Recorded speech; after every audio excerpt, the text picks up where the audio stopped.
শয়তান বলেছিল যে আল্লাহ আমি তোমার সমস্ত বান্দাগুলি দিয়া জাহান্নাম ভরে দেব। আল্লাহ তখন ফেরেশতাদেরকে ডেকে বলছিলেন, ফেরেশতারা শয়তানে বলল কি শুনেছো? তোমরা যাও পৃথিবীতে, আমার বান্দারা শয়তানের ওয়াসওয়াসায় পড়ে যদি একটা গুনার নিয়ত করে, গুনাহটা করে নাই, গুনার নিয়ত করেছে, আমলনামায় একটা গুনাহ লিখে দিও।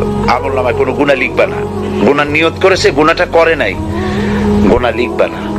যখন গুনাহটা করে ফেলবে তখন একটা গুনার জন্য একটা গুনাহই লিখো, আর যদি তওবা করে তা আমি মাফ করে দেব। আর যদি আমার বান্দা একটা নেকের নিয়ত করে, একটা নেক কাজের নিয়ত যদি করে, তাহলে কাজটা করে নাই, নেক কাজের নিয়ত করেছে, হজে যাবে নিয়ত করেছে, যায় নাই, যেতে পারে নাই, এখনো দান করবে এখনো করে নাই, নিয়ত করেছে, আমলনামায় একটা নেকি লিখে দিবা। আর যখন নেকের কাজটা করা হবে তখন 10টা গ্রেস মার্ক লাগাই